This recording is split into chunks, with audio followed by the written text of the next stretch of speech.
પ્રણામ. પૂર્વાચાર્યોએ કરેલા અથાગ પરિશ્રમ અને મહેનતથી આપણો જૈન ધર્મ આજે જ્યાં છે ત્યાં ઊભો છે.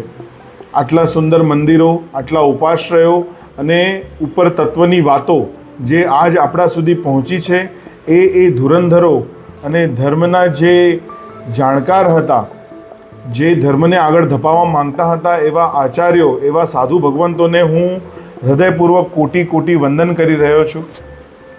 આજે જે વાત આપની સમક્ષ લઈને આવ્યો છું, કદાચ કોઈને ગમે કોઈને ન ગમે, છતાં સાંભળવી પડશે.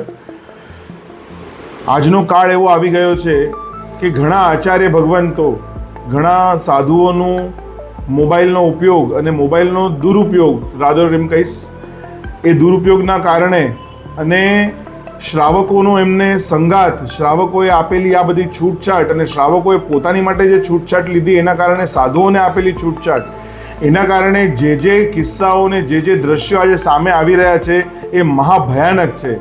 આવતો કાળ તો પડતો છે, એ બધાને ખબર છે કે આ કાળ પડી રહ્યો છે.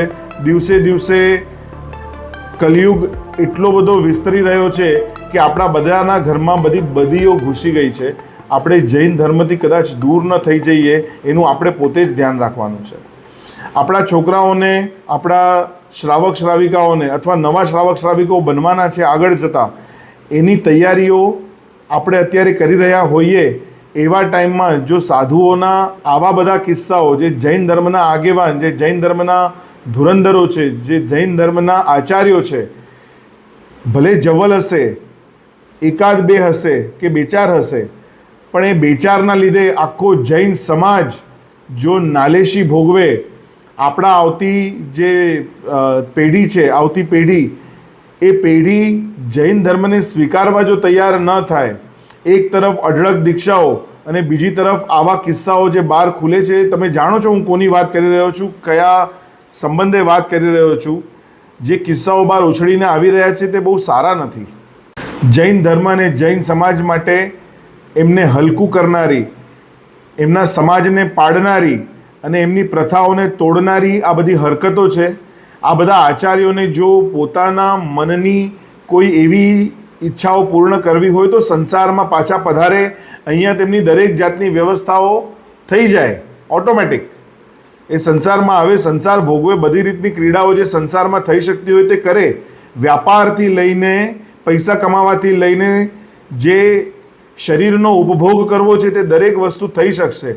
પણ તમે જે પાઠ ઉપર બિરાજમાન છો, એને સુધર્મા સ્વામીની પાઠ કહો છો, એ પાઠ ઉપર બેસીને તમારે જ્યારે ચંદ્રશેખર મહારાજને યાદ કરો, જ્યારે એમને માઇક ઉપર બોલવાનું કહેવામાં આવ્યું હતું, કેમ કે 5,000 હજારની મેદનીઓ એમને સાંભળવા આવે, છતાં એ મહાપુરુષ, એમણે પેલા પ્લાસ્ટિકના બોક્સ બનાવ્યા એક્રેલિકના અને એમાંથી એમના ઉપદેશો આપ્યા, છતાં ક્યારે માઇકનો ઉપયોગ ન કર્યો, કારણ કે એમને ભવિષ્યની ચિંતા હતી, ભવિષ્યમાં આવનાર પેઢીની ચિંતા હતી. શું આજના જે આ કાંડ કરનારા આચાર્યો છે એમને કોઈ જાતની ચિંતા છે? એમને સહાય કરનારા ટ્રસ્ટીઓ, એમને સહાય કરનારા જે પૈસાવાળા શ્રેષ્ઠીઓ છે, એમને જૈન ધર્મની પડી છે કે પોતાના નામની પડી છે?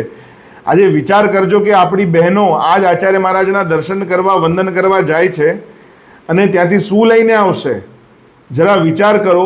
મારે આવો વિડીયો બનાવવો નથી ને ન બનાવવો જોઈએ, હું જાણું છું ને સમજુ પણ છું, છતાં મારું દિલ કકડી રહ્યું છે, અંદરથી અકળાઈ રહ્યું છે. મને દીક્ષા લેવાની પરમિશન નહોતી મળી. આજે એટલો બધો અકળા કે આ જેને મળી છે એનો ઉપયોગ શું કરી રહ્યા છે? મારી એટલી વિનંતી છે કે જે પણ ધર્માચાર્યો છે, જે પણ આ બધી પ્રવર સમિતિ વગેરે અલગ અલગ જાતના બોર્ડ્સ અને સમિતિઓ છે જે ખાલી એમ કહી રહી છે, દેખાડી રહી છે કે અમે બધું ઇન્વેસ્ટિગેશન કરી રહ્યા છે, પ્લીઝ હું એઆઈ માટે પણ કહેવા માંગુ છું કે એઆઈથી નગ્ન દ્રશ્યો ક્યારે પણ શૂટ થતા નથી, ક્યારે પણ એને બનાવી શકાતા નથી. અને સ્પેશિયલી આ બધા કાંડ કરેલા મહારાજ જેટલા પણ છે એ બધાને છાવરવાનું જે કામ કરી રહ્યા છે, એ શ્રેષ્ઠીઓ આવનારી પેઢીને એમ કહી રહ્યા છે કે આવા જેટલા પણ કાર્યો થશે બધા છાવરી દેવામાં આવશે, કોઈને કહેવામાં નહીં આવે, આપણે આપણા જૈન સમાજના નામને બચાવીએ. ભાઈ, અત્યારે ઓલરેડી આ જે મીડિયા છે એના કારણે જૈન સમાજનું નામ અલગ અલગ વર્ગોમાં, અલગ અલગ સાધુ, અલગ અલગ ધર્મોના જે બીજા ધર્મોના અન્ય ધર્મીઓ છે એમાં ઓલરેડી આ લોકોના લીધે આ 4-5 જણાના લીધે બોડાઈ રહ્યું છે. એ 4-5 જણાને બાદ કરતાં બીજું બધું પરફેક્ટ છે. આ 4-5 જણાને બાદ કરવામાં આટલો બધો પ્રોબ્લેમ શું કામ? જરા વિચારો. આપણે જૈન છીએ અને આપણે જૈનત્વને હજી ઠેઠ આ 5મા આરાના અંત સુધી ખેંચીને લઈ જવાનો છે. તીર્થંકરનો બીજી વાર જન્મ થશે ત્યાં સુધી ખેંચવાનો છે. હું વિનંતી કરું છું, અને મારાથી કાંઈ ભૂલ ચૂકે કાંઈ જેમ તેમ બોલાઈ ગયું હોય તો મને માફ કરશો.